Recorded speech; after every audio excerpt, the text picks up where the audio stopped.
যখন আপনি শাকিব খানকে নেবেন আপনার তখন সেটার জন্য আপনাকে রাস্তায় লিফলেট দেওয়া দরকার নেই, কারণ শাকিব খান কোন ছবি করছে এইটা মানুষ নিজেরাই খোঁজ নেয়, আপনাকে পৌঁছে দেবে ছবিটার মান কেমন। আবার কিছু হিরোর আছে যে এই নামে যে একটা ছবি হচ্ছে এটাই মানুষ জানে না, এইটা জানানোটি দরকার। রাজকুমারের প্রচারণা আবার ধরেন নতুন আর একটা লিপস্টিকের প্রচারণা আসলে এক হওয়া উচিত না। এখন দেখেন ইউটিউবাররা ওরাও কন্টেন্ট বানায়, ওরাও তো আসলে কন্টেন্ট বানাইলে ওরাও চলে, এটাও ওদের রুটি রুচি, সেটাও বুঝি। সাকিব ভাইয়ের নিয়ে কাজ করার সমস্যা হচ্ছে সাকিব ভাইয়ের যত ফ্যান ফলোয়ারের মধ্যে একটা বড় অংশ হচ্ছে আবার কন্টেন্ট বানায়। তো এরা মনে করেন আপনি যাই বলবেন না কেন খাটকা একটা কন্টেন্ট বানায় ফেলে, বুঝছেন, এটা একটা বিতর্ক তৈরি করার সৃষ্টি করে। প্রিয়তমার পরের ইন্ডাস্ট্রি আর আগের ইন্ডাস্ট্রি আপনি ভালো জানেন আলাদা। আমার কাছে মনে হচ্ছে প্রিয়তমাটা একটা ভূমিকম্প ছিল। তোমাদের জেনারেশনের ডিরেক্টররা কেন উঠে আসতে পারছে না?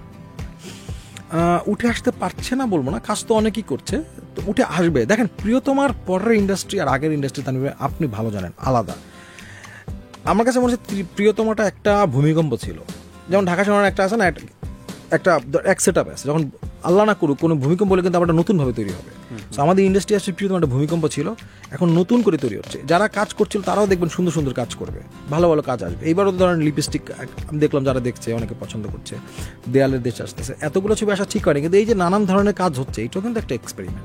এবং আপনি নতুন দেখেন এই যে তুফান কাজ শুরু হইলো, দরদ শুরু হইলো, এই যে মানুষকে আশা পাচ্ছে, এইটা আমার কাছে মনে হয় যে নতুন ডিরেক্টর যারা হয়তো ওইভাবে লাইমলাইটে আসতে পারে নাই তারাও আসবে, তারাও কাজ করবে ইনশাল্লাহ। চলনার কোনো ধরনের কৌশল এটা আসলে ডিপেন্ড করে।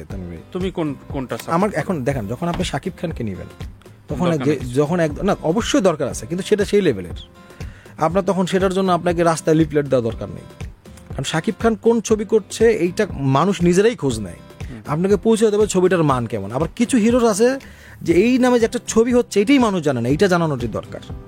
সো আপনার ছবির ম্যারিট, আপনার ছবির গল্প এবং আপনার ছবির আর্টিস্টের উপর ডিপেন্ড করে যে আপনি কোন ধরনের প্রচারণা করবেন।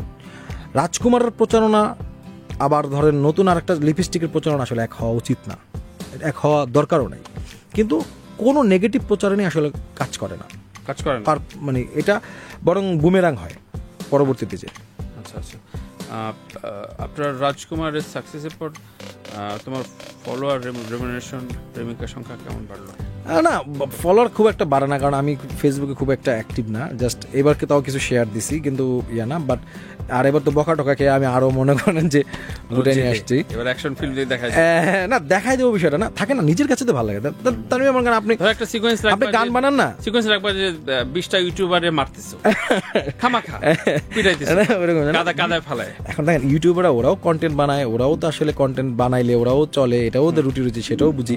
সাকিব ভাইয়ের নিয়ে কাজ করার সমস্যা হচ্ছে সাকিব ভাইয়ের যত ফ্যান ফলোয়ারের মধ্যে একটা বড় অংশ হচ্ছে আবার কন্টেন্ট বানায়।